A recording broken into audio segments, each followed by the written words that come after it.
Je veux être rentier dans 3 ans et je veux mettre 100 euros par mois, clairement, ça ne va pas marcher. Le bien valait à peu près 300 000 euros. On a pu économiser quasiment 150 000 euros d'impôts et on va avoir quasiment 100 000 euros de loyer sur les 15 ans de projection de détention de toute façon du bien en monument historique.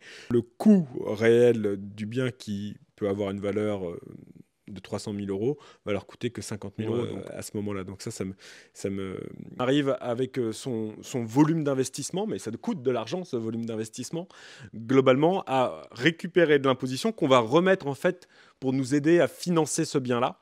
Donc pour moi, je vais appeler ça plutôt de la réorientation d'impôt, parce qu'on le réoriente dans cet actif-là qu'on pourra utiliser dans 10 ans, dans 15 ans, etc. Mais pour l'instant, on l'a juste réorienté et remis de l'autre côté. Mais Salut à tous, c'est Jordan de la page Le Frontalier, la page qui t'apprend à réussir ton insertion transfrontalière correctement. Aujourd'hui, on se retrouve au Geneva Business Center car il y a Damien Bouxou qui va nous rejoindre, qui est un expert en patrimoine immobilier. Il va nous retrouver pour justement vous donner les meilleurs conseils sur l'investissement immobilier et l'investissement en soi, notamment en zone frontalière. J'espère que cette vidéo va vous plaire et on se retrouve avec lui tout de suite.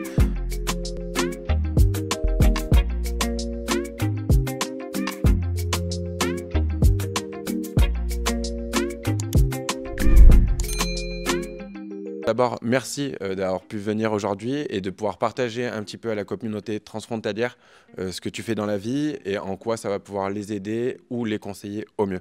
Peux-tu te présenter à nos auditeurs, dire un petit peu qu'est-ce que tu fais dans ton métier d'expert en patrimoine chez Gain Patrimoine et également quelle expérience tu as en termes d'investissement immobilier? je suis expert patrimonial, je m'appelle Damien Bouxou.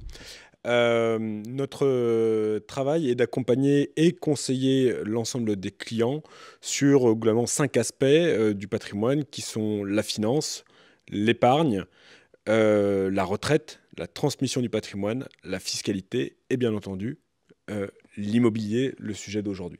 Donc on va parler effectivement de finance et d'épargne, comment gérer ou créer de l'épargne, tout ce qui va être sur le point de vue fiscalité, donc sa fiscalité sur les revenus, fiscalité sur les investissements immobiliers, fiscalité sur des revenus autres que son revenu salarial, donc revenus de dividendes, revenus immobiliers, etc. Ça va être également tout ce qui va être sur la partie immobilier, comment on investit dans l'immobilier pour sa résidence principale, pour faire du locatif. Ce sont des choses qui sont différentes avec toutes les typologies d'investissement qu'on peut faire. Tout ce qui va être accompagnement sur les thématiques de retraite, accompagner nos clients sur la transition entre son activité et sa retraite. Tout ce qui va être accompagnement et gestion de la transmission de son patrimoine. Quand on a passé la retraite et qu'on a envie peut-être de transmettre un petit peu de son patrimoine à ses enfants ou petits-enfants. D'être imposé en grande partie. Exactement. Et le dernier point qui va être tout ce qui va être protection de la famille ou du dirigeant. Donc regardez que le socle de base de nos clients est déjà correct avant de pouvoir entreprendre des projets de développement patrimoniaux et financiers. Il faut savoir si déjà les premiers sujets sont déjà bien couverts et qu'il n'y a pas une situation de risque financier ou de prévoyance dans une situation d'un de nos clients. Donc ça, c'est aussi important dans notre regard d'expert patrimonial, d'architecturer tout ça et de mettre en lien après l'ensemble de ces thématiques-là avec le projet de vie du ou des clients et de marier l'ensemble de ces critères pour accompagner le client vers ses projets de vie et pas que son patrimoine devienne un boulet ou un frein dans ses développements de projets. Ok, donc ça fait beaucoup de petits facteurs à prendre en compte pour avoir une expertise globale sur chaque client dans tout ce qui va être leur investissement et leur création de patrimoine. Exactement, c'est-à-dire qu'on part toujours du projet de vie et vraiment d'une analyse globale et générale du patrimoine du client pour pouvoir vraiment orienter un chemin qui soit extrêmement personnalisé pour lui. Et dans ce chemin patrimonial, on a vraiment tous les aspects fiscaux, financiers, immobiliers, prévoyance, retraite, transmission de son patrimoine qui rentrent en jeu. Et c'est tout notre rôle et notre expertise qui doit mener pour arriver à bien accompagner et cibler les bonnes choses au bon moment. Pour essayer de dégager un peu plus de revenus, on va dire, sur chaque situation. Parce que je pense que, comme dans le métier de conseiller financier, si ces éléments-là ne sont pas pris au sérieux, il peuvent y avoir des grosses pertes, je pense. Et exactement, en fait, le sujet, c'est que la solution de son voisin n'est pas forcément la bonne solution, et que parce que lui l'a fait, il ne faut pas forcément le faire, parce que ça peut engendrer pour nous, par rapport à nos projets de vie, notre acceptation du risque, notre acceptation du temps de gestion de ce projet-là, fait qu'on peut gagner de l'argent ou en perdre pour exactement le même montage. Et donc ça, c'est vraiment notre rôle et notre travail de conseil auprès du client en disant ça peut être intéressant pour vous, ça, ce ne l'est pas pour des raisons qui vont être vraiment très personnalisées et qu'on doit nous mener en amont dans l'échange et la discussion avec nos clients. Du coup, quels sont les avantages spécifiques à l'immobilier et en quoi ça peut être bien pour les travailleurs frontaliers d'investir peut-être? Alors, l'immobilier, c'est déjà le seul actif d'investissement qu'on peut faire à crédit. Donc ça, c'est important. Vous pouvez aller voir votre banque et vous lui dites j'ai besoin de 100 000 euros pour acheter des actions Total ou acheter des obligations d'État américaines. Votre banquier va vous dire bah, vous êtes bien sympa, mais non, je ne vous prête pas de l'argent pour aller investir là-dessus, que ce soit risqué ou pas. Mais le seul prêt que vous pouvez demander à votre banque, c'est sur un actif immobilier. Donc ça a tout un intérêt parce que c'est-à-dire qu'on peut lever de la dette. Donc de l'argent qu'on n'a pas, on va pouvoir aller demander à un établissement bancaire de nous prêter cet argent-là pour l'investir dans un actif qui est un actif immobilier. Donc ça, c'est un point qui est déjà essentiel pour nos clients qui sont frontaliers ou pas, mais en tout cas ceux qui sont frontaliers. Et pourquoi d'autant plus frontaliers? Parce que leur capacité à aller lever de la dette est normalement un petit peu plus fort, parce qu'on a des revenus qui vont être plutôt importants ou relativement importants. En tout cas, la capacité de lever de la dette est plus forte que la moyenne générale. Et donc, il faut absolument, tant qu'on a la capacité à lever de la dette, lever de la dette. Ça, c'est un élément qui est fondamental. Et plus tôt on le fait, mieux c'est. Donc, levons de la dette de façon structurée et habile, mais il faut lever de la dette. Quelles sont les démarches administratives, fiscales ou autres à prendre en compte justement si on venait acheter en immobilier? Alors déjà, il va y avoir un point qui va être central et sur lequel, en général, beaucoup trop d'épargnants ou d'investisseurs sont assez légers sur ce point de vue-là. C'est déjà bien déterminer son projet en amont et de le mettre un petit peu en théorie. Donc par là, ça veut dire qu'en fait déjà, il faut bien réfléchir si on fait un investissement en résidence principale ou en locatif. Ça, c'est deux choses qui vont être vraiment très différentes. Résidence principale, c'est pour y habiter. Résidence locative, c'est pour aller faire habiter quelqu'un d'autre et globalement essayer de développer son patrimoine. Donc le premier élément, c'est regarder ça. Qu'est-ce que je veux en faire? Et donc les durées derrière probables de gestion, donc globalement les durées sur lesquelles je vais tenir entre guillemets cet actif ou cet immobilier-là. Résidence principale, aujourd'hui, et on en parlera un petit peu plus tard, je pense, la relevée des taux, globalement, si on n'a pas un horizon pour aller vivre de ce bien-là au moins de 6 à 8 ans, très franchement, acheter en résidence principale, ça peut coûter beaucoup d'argent et perdre de l'argent par rapport à être en location. Donc ça, il faut faire attention. Devenir propriétaire à crédit, c'est très bien, mais il faut avoir des temps déjà de gestion et donc de vivre, de projection en tout cas dans cette résidence principale de 6 à 8 ans. Sur le locatif, là c'est différent, le principe ne va pas être le même, ça va être de regarder la rentabilité de son investissement. Donc rentabilité brute et puis après on décortique et on regarde la rentabilité nette et voir si c'est pertinent ou pas de faire cet investissement. Donc ça c'est vraiment les éléments de base. Quand on a regardé ça, après, effectivement, on va pouvoir aller solliciter un courtier ou son banquier pour regarder sa capacité de crédit. Et donc, combien on peut lever réellement de dette. Après, quand on a ces deux éléments-là, là, on peut se mettre sur le marché et rechercher déjà le ou les biens qu'on souhaite acquérir. Et puis après, on avance pas à pas avec des spécialistes en règle générale, conseillers en gestion de patrimoine, agents immobiliers pour se faire accompagner et trouver les biens qui nous semblent en adéquation avec nos projets. Sa fiscalité est-elle un avantage ou un inconvénient dans l'investissement immobilier? Alors globalement, c'est la même chose. On va devoir toujours différencier si on fait un investissement pour soi, donc résidence principale, ou locatif. Pour soi, globalement, non, voire ça peut être un avantage parce que peut-être qu'il peut y avoir des travaux aujourd'hui de rénovation dans le bien qu'on peut acheter et donc réduire un peu sa fiscalité. Mais globalement, ce n'est pas un handicap, sa fiscalité sur un achat de résidence principale. On peut soit l'améliorer, soit rester entre guillemets neutre et pas augmenter sa fiscalité. Par contre, sur un investissement locatif, là, c'est très important de prendre ce détail en considération parce que globalement, sur des personnes qui peuvent être très fortement imposées, on peut dépasser les 60% de taxation sur un investissement immobilier et sur les revenus immobiliers. Donc ça, il faut faire extrêmement attention parce que si on ne fait pas attention à ça et qu'on a plus de 60% de taxes sur ces revenus fonciers, globalement, toute la rentabilité est perdue dans la fiscalité de son investissement. Donc ça, c'est un élément central sur lequel j'attire énormément l'attention pour mes clients sur ce calcul de fiscalité et comment on peut l'optimiser pour justement que ce soit plutôt un atout qu'un inconvénient.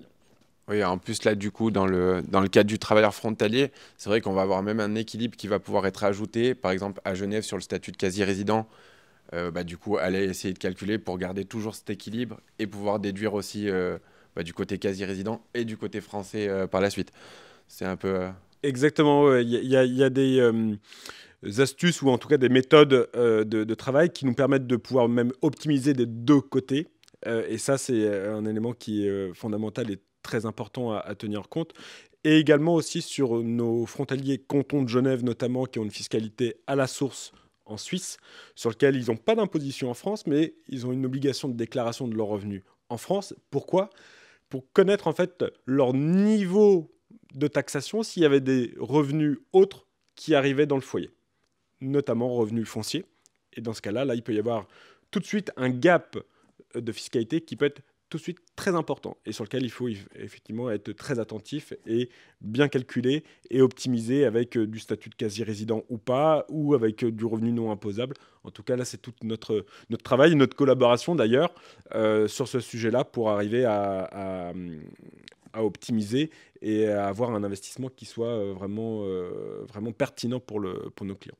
Ouais, c'est ça, parce que entre l'immobilier, la fiscalité, il y a quand même un jeu de rôle qui peut être vraiment parfait, surtout en plus à Genève avec le quasi-résident, bon, canton de Vaud, imposition en France, mais c'est vrai que ça peut être vraiment pas mal le jeu qu'il peut y avoir entre l'imposition, parce qu'on peut tout déduire sur le quasi-résident, côté français on peut en déduire aussi. Je sais que on a eu un cas la dernière fois en présentation qui gagnait un peu plus de 150 000, mais avec les travaux de rénovation, il ne payait strictement pas d'impôt, un remboursement de 27 000 euros d'impôt, un franc suisse. Donc c'est vrai qu'il y a quand même sacrément magie entre l'immobilier et la fiscalité, je trouve. Exactement. En fait, ça peut être une magie blanche ou une magie noire, tout dépend comment on la maîtrise.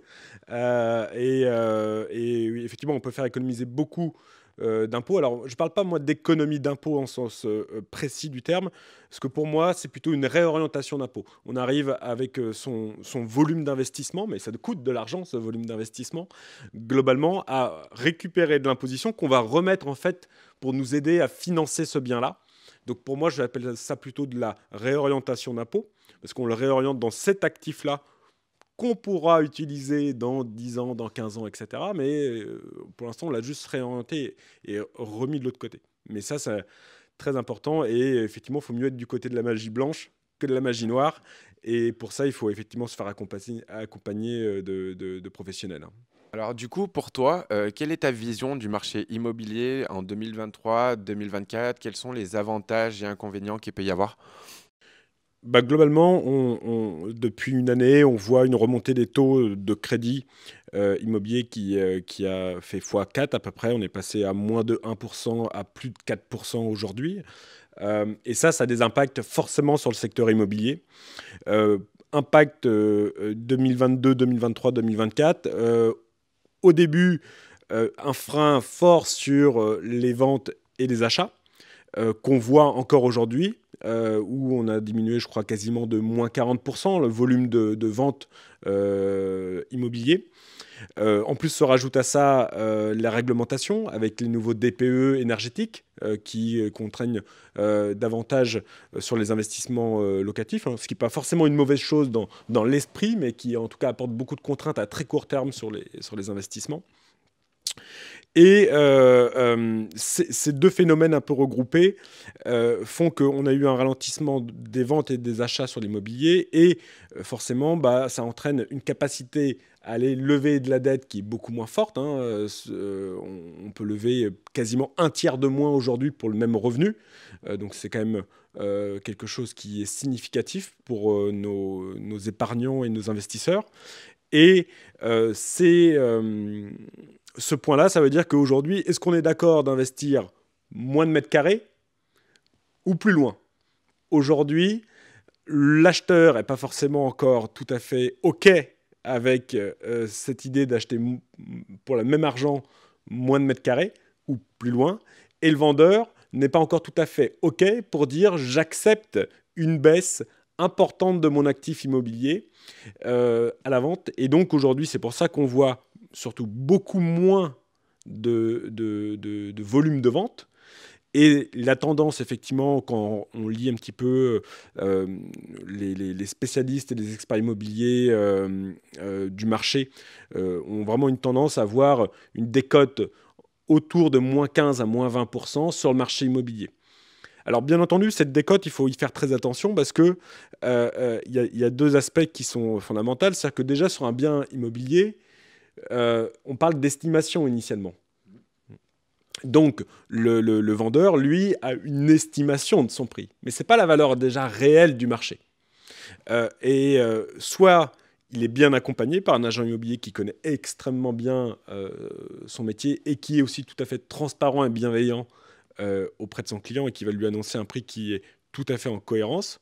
Soit on peut estimer ou surestimer un petit peu sa valeur. Et là, on n'est pas dans le marché. Et donc, on ne trouve pas acquéreur. Et là, il faut faire très attention à ça, parce qu'on peut louper et avoir toujours un train de retard. Je suis prêt à diminuer sur une valeur surestimée, mais comme on est dans un marché baissier, on ne diminue jamais assez et on est toujours en retard sur le marché. Parce que le marché est en tout cas clairement baissier, et baissier au moins jusque fin 2024, ça c'est une certitude. Mais par contre, pour nos clients qui sont du coup là plutôt position acquéreur, là c'est une opportunité.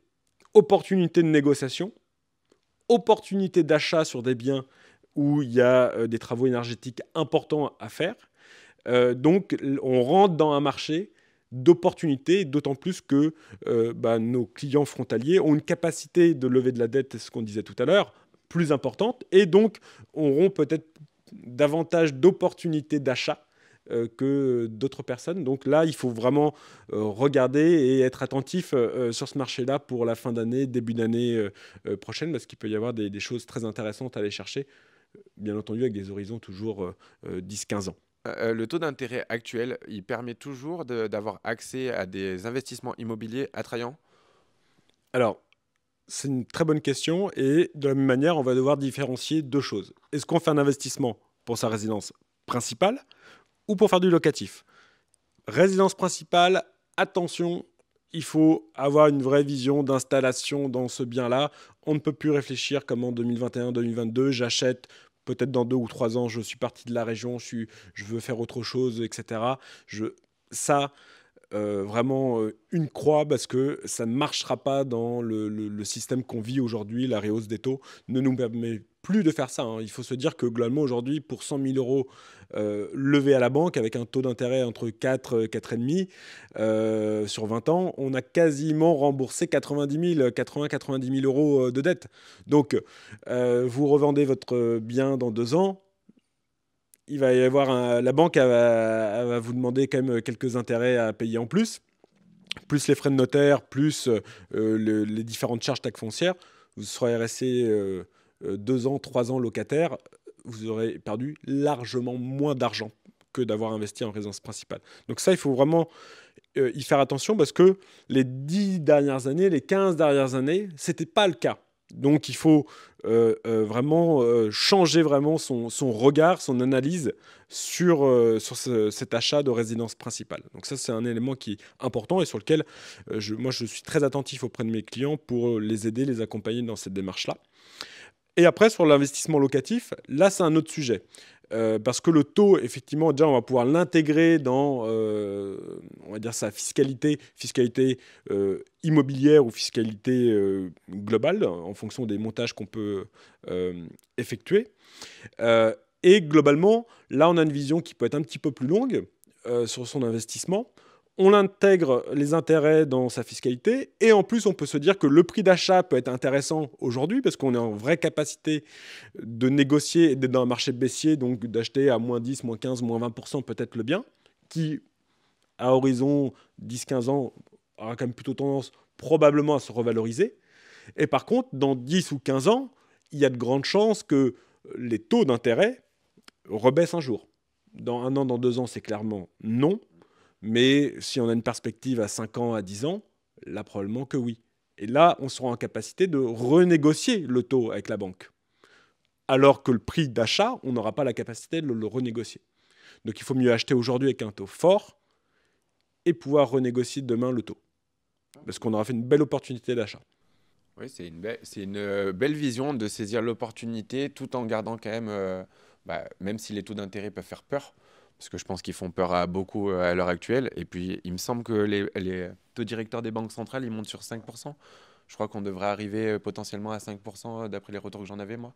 Exactement. Globalement, le taux immobilier est toujours en fait en adéquation avec les taux directeurs des banques centrales parce que en fait, c'est les banques qui viennent se financer et qui vous reprêtent l'argent sur lequel ils se sont financés. Donc, et c'est bien pour ça qu'il y avait aussi sur la fin d'année 2022 et 2023 des banques qui étaient beaucoup moins favorables à faire du crédit immobilier parce qu'elles perdaient de l'argent quasiment à vous prêter.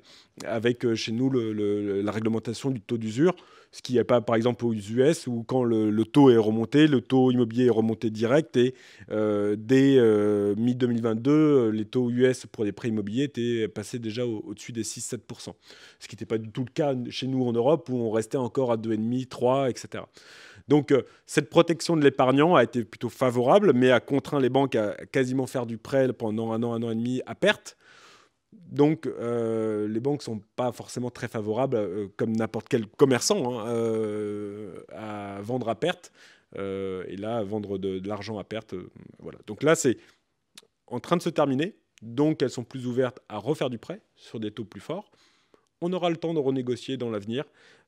Mais prenons et saisissons les opportunités d'achat qui sont probablement là assez bonnes sur 2024. Et puis en plus, du coup, là, si on achète plus tard, si on attend vraiment que ces taux directeurs, du moins ces taux, ils viennent à baisser, etc., au final, la vie reste quand même relativement courte. Donc si on doit attendre 5 ans, c'est vrai que sur un investissement, 5 ans, ça pourrait être vraiment contraignant, je pense, sur la création d'un patrimoine. Exactement. C'est-à-dire qu'en plus, on attend quelque chose sur lequel on n'a aucune maîtrise. Donc globalement, il faut avancer, il faut bien entendu cadrer les choses pour qu'il y ait une rentabilité qui se dégage du projet. Et ça, c'est vraiment un point important. C'est que si on voit aujourd'hui que dans son projet, on n'a pas de rentabilité, il ne faut pas y aller. Mais si on voit qu'on a déjà une rentabilité qui est acquise par cet investissement-là, au pire, on fera mieux. Sinon, ça restera déjà sur cette rentabilité-là. Donc, cet élément-là, il est fondamental et il faut avancer parce que 5 ans, 10 ans, ça peut passer très vite. Et sur un sujet d'impact économique et financier global, c'est très court, 5 ans. Donc, alors que pour nous, dans une vie d'épargnant, c'est déjà plutôt relativement long. Donc, on a des différences voilà, entre la vie financière et économique et nous, notre vie d'épargnant et d'investisseur. C'est vrai que là, pour le coup, c'est des choix à prendre. Il faut juste réfléchir peut-être un peu plus désormais que ce qu'on aurait pu le faire avant. Exactement. Avant, c'était extrêmement simple, les taux étaient pas chers, l'immobilier était plutôt en forte croissance, donc on achetait, on gagnait quasiment à chaque fois. Bon, dans ce cas-là, se faire accompagner d'experts, on avait forcément un regard qui pouvait être plus précis, mais globalement, on gagnait à chaque fois. Donc, c'était simple. Là, aujourd'hui, c'est plus du tout le cas. Et il y a vraiment une vraie analyse à faire sur son investissement, résidence principale ou investissement locatif, et sur lequel il faut vraiment commencer à poser des chiffres et des calculs. Quel type d'investissement immobilier recommandes-tu pour la création d'un patrimoine? Alors là, ça va être une question qui va être assez complexe parce que globalement, c'est toujours le projet de vie et la situation particulière du client qui va faire le conseil d'une typologie d'investissement immobilier. Globalement, on a énormément au final d'immobilier. On va parler effectivement d'immobilier résidence principale, mais est-ce que c'est une maison, est-ce que c'est un appartement? Ça, c'est un choix qui est très personnel, sur lequel je peux donner mon avis et conseil auprès de mes clients, mais c'est un choix qui est personnel de choix de vie. Euh, Globalement, quelles sont les durées de gestion? Où on veut aller? Qu'est-ce qu'on veut faire? Comment on se voit dans sa vie? Après, l'immobilier locatif, on en a plein. On a l'immobilier en déficit foncier, donc c'est-à-dire en faisant beaucoup de travaux. Est-ce qu'on veut faire du meublé? Est-ce qu'on veut faire du nu? Est-ce qu'on va acheter un local professionnel, faire du commerce? Est-ce qu'on veut acheter pour de l'habitation? Est-ce qu'on veut être relié à une société qui nous donne des garanties supplémentaires sur les loyers? Est-ce qu'on veut être en direct avec le locataire? Est-ce qu'on veut être en semi-direct avec le locataire, avec une société de gestion qui va pouvoir gérer le locataire? Est-ce qu'on va faire du meublé de service, du meublé saisonnier? Est-ce qu'on va faire du démembrement? Donc globalement, est-ce qu'on va faire des sociétés civiles de placement immobilier? Globalement, il y a énormément de choix. Est-ce qu'on va faire du Malraux, du monument historique? Bref, il y a énormément de choix dans le choix du bien et de l'investissement immobilier. Et ce choix-là, il doit être uniquement déterminé par son projet de vie et sa capacité à accepter les avantages et les inconvénients de ce projet. Il n'y a aucun projet qui a que des avantages, zéro inconvénient. Et quand je peux entendre que l'immobilier, on gagne à chaque fois et qu'il n'y a pas de problème, non, ce n'est pas la réalité des choses. Et globalement, il faut bien être attentif à ça. Et une chose qui va être importante, c'est que plus on va augmenter la rentabilité de son investissement, factuellement, ça veut dire qu'on augmente le niveau de risque de son investissement. Est-ce qu'on est prêt à l'assumer? Oui ou non? Quels sont le niveau de risque? Et là, c'est moi, mon regard de spécialiste et d'expert, d'analyser avec le client pourquoi on a cette rentabilité-là, quels sont le niveau de risque, quels sont le niveau d'inconvénient, quels sont les avantages qu'on peut en tirer, et est-ce que ça se soit bien en adéquation avec le souhait de la personne. Ok, ok. Et du coup, par exemple, si demain je devais investir pour mon premier bien, est-ce que tu me recommanderais d'aller chercher mon taux d'endettement en regardant quand même le projet pour du locatif, on va dire vraiment pour créer du revenu ou du patrimoine. Mais est-ce que tu me recommanderais de commencer par un petit et de voir un petit peu la situation ou de directement foncer sur le taux d'endettement maximum? Est-ce qu'il vaudrait mieux passer par une petite case avant d'essayer de gravir les échelons ou est-ce que vraiment ça dépendrait peut-être du projet, peut-être plus? Alors, c'est une très bonne question et ça, tout va dépendre aussi de tes projets de vie perso. Est-ce que aujourd'hui tu es déjà propriétaire de ta résidence principale ou non? Est-ce que tu as une envie d'installation dans la région ou non? Est-ce que tu t'y vois pendant 5 ans, 10 ans? Est-ce qu'il y a des enfants, une femme, etc. Et quelles sont les priorités? Parce qu'il y a l'investissement, l'objectif patrimonial de développement. Mais globalement, il y a aussi ses priorités de vie. Et là-dessus, mon rôle n'est pas de avoir le meilleur patrimoine ou le patrimoine le plus important possible, mais surtout le patrimoine qui te correspond. Et ça, c'est le plus important. Et ça, c'est mon regard, de ne pas créer du patrimoine pour créer du patrimoine, mais créer un patrimoine qui soit utile. Et globalement, en faisant ça, et en regardant et en analysant ensemble, en échangeant vraiment l'ensemble de tes projets de vie, je pourrais te dire, OK, là, de toute façon, on a une vision à 10 ans, on va rester ou à 5 ans dans la région, après on va transformer les choses, etc. Donc pour le moment, on peut aller à fond sur sa capacité d'emprunt sur un locatif, ou on fait peut-être juste une moitié parce qu'on veut se réserver une capacité d'endettement et de lever de la dette future pour d'autres projets. Et donc ça, c'est vraiment toujours très personnalisé et c'est une analyse qu'on doit faire notamment ensemble pour pouvoir arbitrer cette levée de dette en fait. Ok, donc toujours une certaine maîtrise, mais dans tous les cas, ça va vraiment dépendre des objectifs de chacun et de la Exactement. vision de son patrimoine dans les prochaines années. Exactement.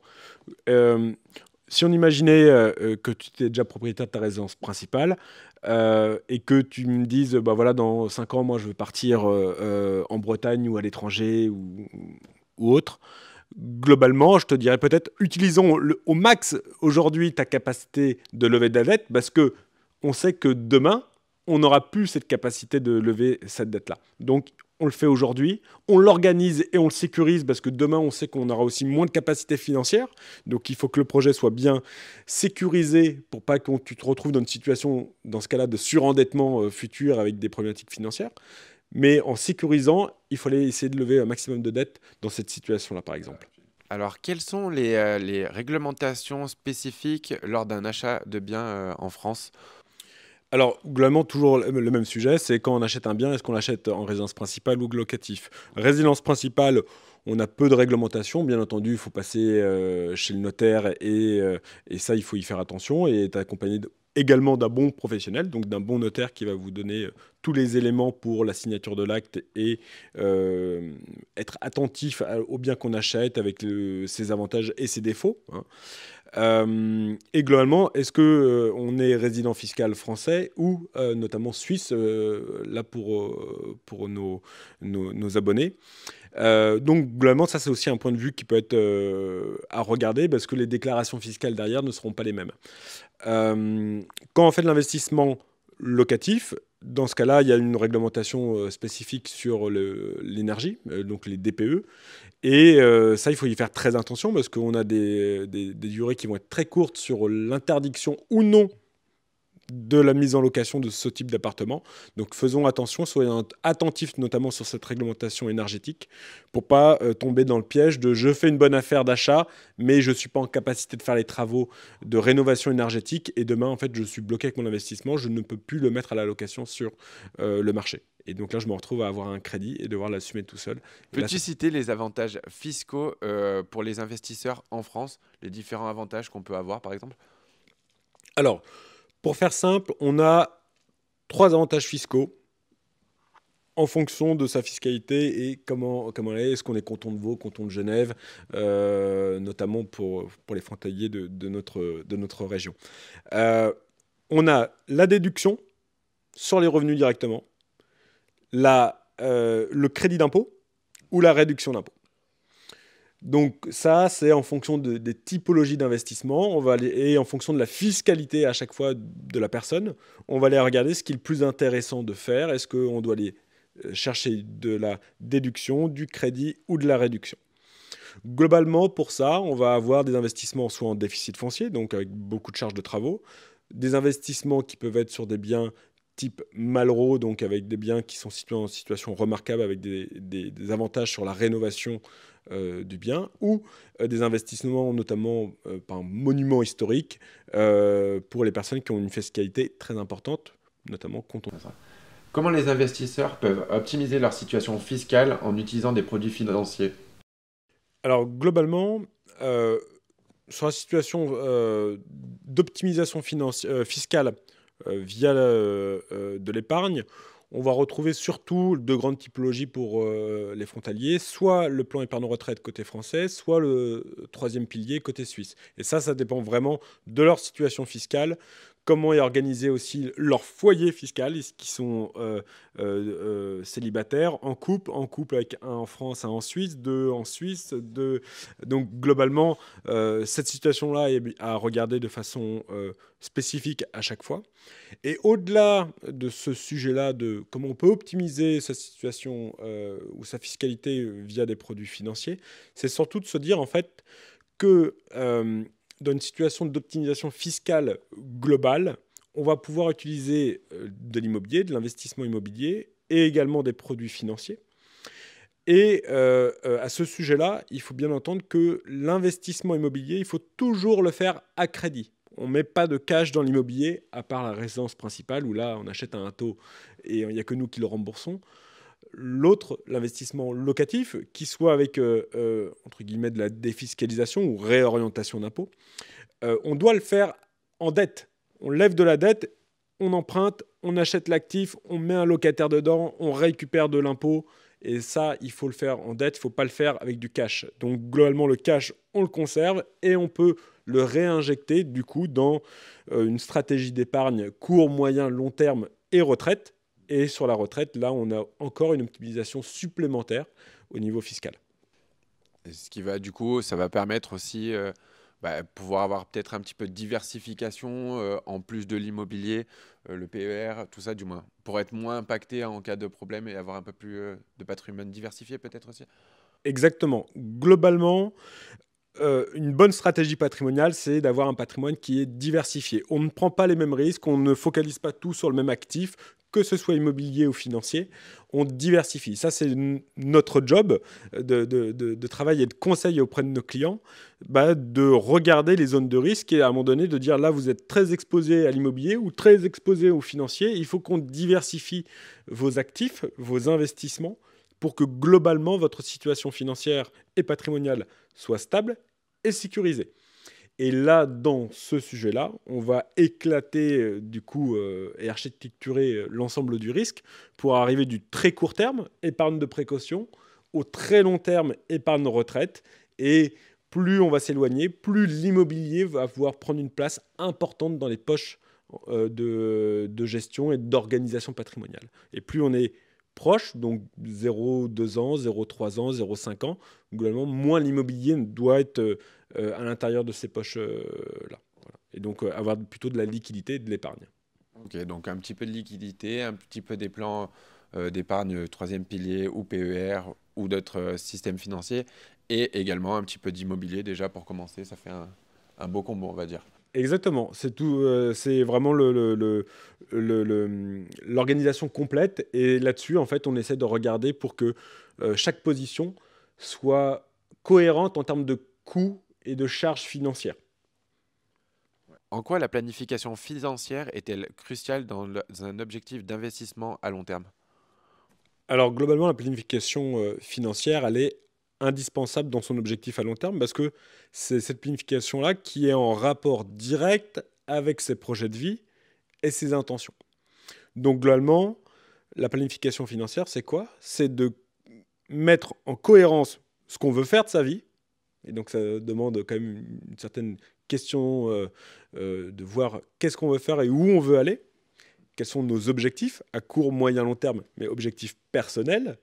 Et après, quand on a ça en tête, nous, notre job, c'est de mettre en cohérence au niveau financier les objectifs perso de nos clients. Et donc, sur cette planification financière au sens général, on va dire, OK, maintenant je sais où vous voulez aller, comment vous voulez y aller, quels sont les moyens que vous vous donnez pour y aller, parce que je veux être rentier dans 3 ans et je veux mettre 100 euros par mois, clairement, ça ne va pas marcher. L'idée, c'est de regarder entre les moyens et les objectifs si on peut, il y a un accord. Et après, on organise l'ensemble de ce projet-là en répartissant les moyens qui nous sont donnés par le client, donc que ce soit sa capacité d'endettement, sa capacité de mettre de l'épargne de côté et sa capacité d'épargne ou de gestion d'épargne qu'il a déjà fait. Ok. Et du coup, je sais que beaucoup de jeunes ont du mal un petit peu à se mettre dans le mood, on va dire, de l'investissement. Mais je pense qu'on va rejoindre on va être à peu près sur le même avis. Mais est-il intéressant de commencer tôt à planifier sa vie et son avenir, ou plutôt de commencer tard, comme beaucoup, j'ai pu le voir aussi, qui disent j'ai 25 ans, c'est trop tôt. Quelle vision tu as là-dessus? Alors, ma vision, elle est assez simple. Plus on commence tôt, mieux c'est. Mais plus on commence tôt, moins on a besoin de faire d'efforts. Et ça, c'est un point qui est important, c'est que quand on commence tôt, de dire à un jeune de 25 ans, OK, dis-moi ce que tu veux quand tu auras 35 ou 40 ans, comment tu vois les choses, ça va être compliqué. Je suis en début de carrière, je suis en fin de formation et je commence à trouver mon premier job. Me projeter à 10 ans, 15 ans, est-ce que tu auras des enfants, pas d'enfants, est-ce que tu en veux, ça va être compliqué de se projeter. Mais par contre, du coup, de se projeter à des horizons beaucoup plus court terme et avoir un certain idéal de vie, ça nous permet déjà de mettre en place quelques solutions et avancer de façon organisée, souple et peu coûteuse au départ. Et donc l'idée quand on est jeune, c'est pas forcément de mettre beaucoup dès le départ, mais c'est de commencer. Et après, au fur et à mesure des années, les choses se précisent, nos intentions et nos objectifs de vie se précisent. Et là, on a déjà une organisation qui est déjà mise en place et qu'on n'a plus qu'à optimiser, développer et rajouter quelques éléments à l'intérieur et on avance au fur et à mesure, pas à pas, et on développe voilà, sa capacité d'épargne quand on était jeune de, je sais pas moi, 100 euros ou 150 euros. Bah, au fur et à mesure, elle va peut-être monter à 500, 600, 800 euros parce qu'on aura des nouveaux postes, des salaires plus importants et aussi des intentions et des objectifs de vie qui seront plus précis. Et on sait qu'il faut y mettre des moyens un peu plus importants. Totalement. Moi, j'aime bien une petite phrase de Warren Buffett sur le sujet qui dit quelle est la différence entre un millionnaire et un milliardaire? Et ils disent simplement le temps. Exactement. Parce qu'avec les intérêts composés, bah, le facteur temps va devenir vraiment décisif. Donc, commencer petit tôt, bah, justement, c'est déjà un grand pas. Parce que bah, l'effort, après, quand on commence à avoir 40 ans, je sais que j'ai des clients comme ça, ils doivent mettre la main à la poche beaucoup plus fort pour avoir pas forcément plus de performance qu'un petit jeune qui met 100 francs. Exactement. Ça, c'est essentiel. Et en plus, plus on attend, plus aussi notre niveau de vie et nos besoins sont importants. Et donc notre capacité d'épargne, quand on a 40 ans, n'est pas forcément au départ, si on n'a jamais pris l'habitude de mettre un petit peu de côté, plus forte que le petit jeune de 25 ans. Donc après, il y a effectivement potentiellement des vrais sujets. C'est de dire, bah oui, mais en fait, j'ai mes enfants là qui sont aux études supérieures, etc. J'ai un besoin de cash qui peut être important. Donc en fait, je ne suis pas en capacité de mettre beaucoup d'argent de côté. Et donc là, il y a des marches qui sont jamais atteignables. Alors qu'il aurait eu le même effort d'épargne à 25 ans, la marche était très facilement atteignable. Ouais, c'est vrai que cette vision-là de la famille et du fait de bah, d'être plus compliqué à épargner, j'y avais pas pensé aussi, mais c'est vrai que ça peut être un gros problème, bah, la faculté des enfants, faire sa famille, etc. C'est vrai que ça peut être un très gros problème, même si on a généralement un peu plus de salaire. C'est vrai que les charges vont être bien plus supérieures à l'augmentation de salaire généralement sur une moyenne, je pense. Exactement. Et donc ça, faut l'anticiper. C'est aussi mon travail d'anticiper ces situations-là quand je rencontre des clients qui ont 25, 30 ans, qui ont un petit enfant.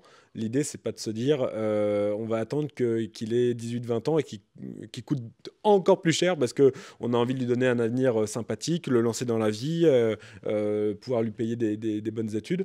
Il faut mieux anticiper également.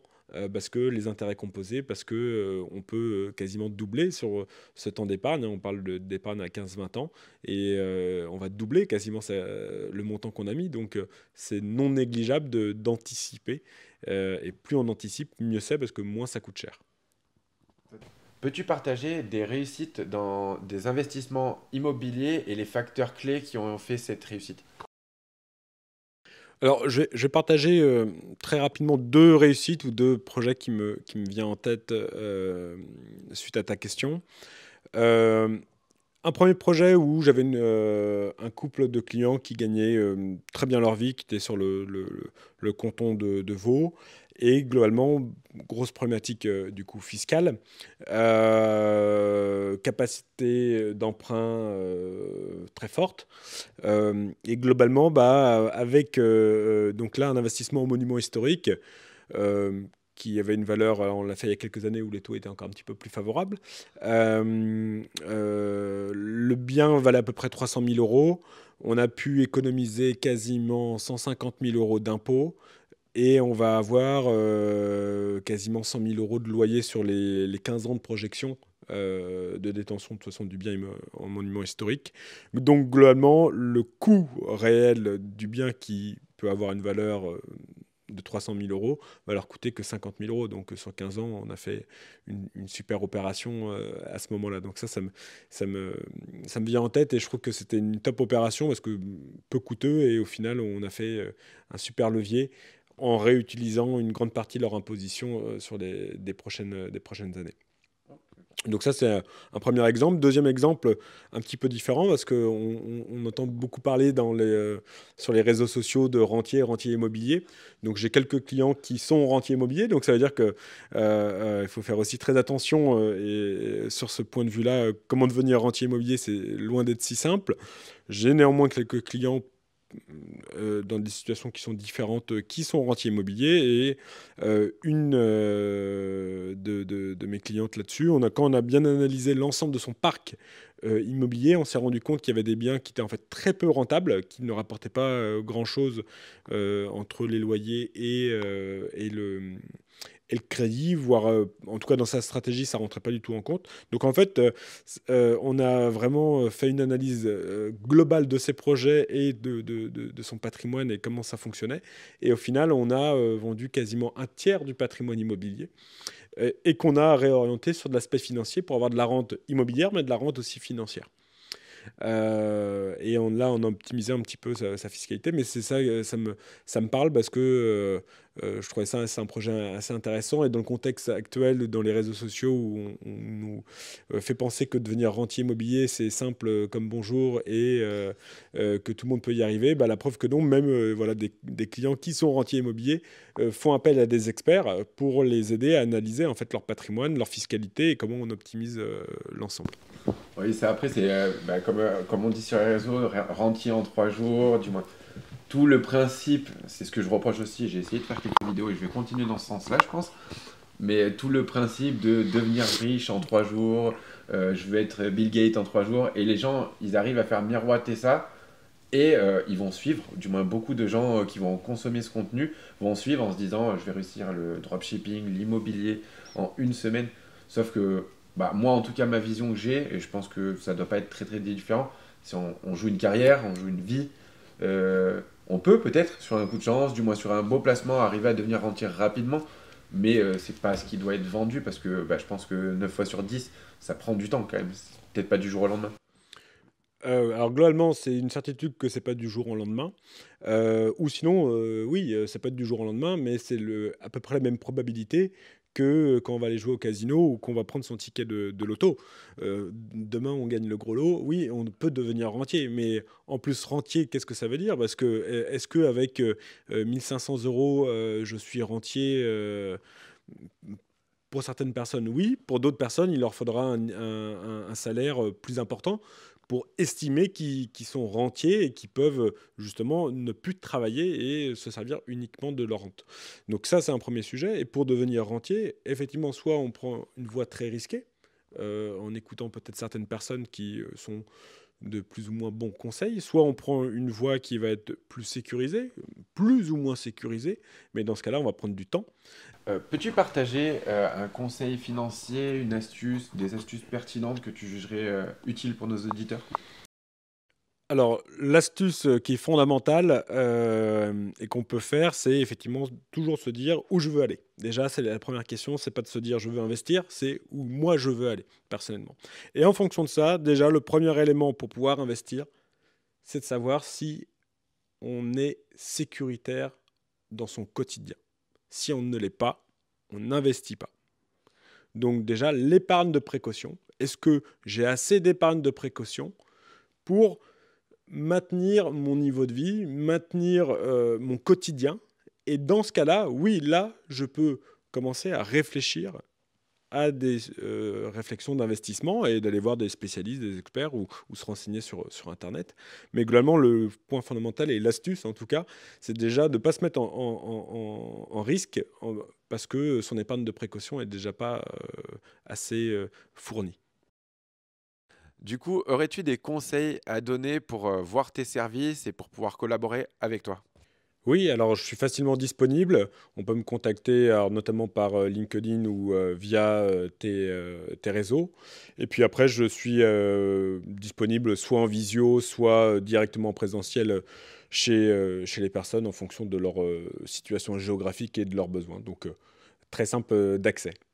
Donc vous pourrez également retrouver son LinkedIn directement sous cette vidéo et il y aura également un calendrier pour organiser des appels, d'évaluation et pouvoir collaborer autant que ce soit avec moi qu'avec lui sur les affaires qui sont distinctes entre la Suisse et la France et l'investissement immobilier. Aurais-tu un petit mot de la fin à transmettre aux personnes qui nous regardent à l'heure actuelle? Soyez pragmatique, soyez ambitieux, soyez organisé dans votre investissement et faites-le le plus tôt possible. Voilà, cette vidéo se termine. J'espère qu'elle aura pu vous plaire. Je vous invite à tous à aller dans les commentaires pour donner des recommandations sur la vidéo, donner vos conseils à vous si vous avez une expérience dans ce domaine et également partager les prochaines vidéos que vous aimeriez découvrir sur cette chaîne. Je vous dis à la prochaine. Allez, ciao ciao.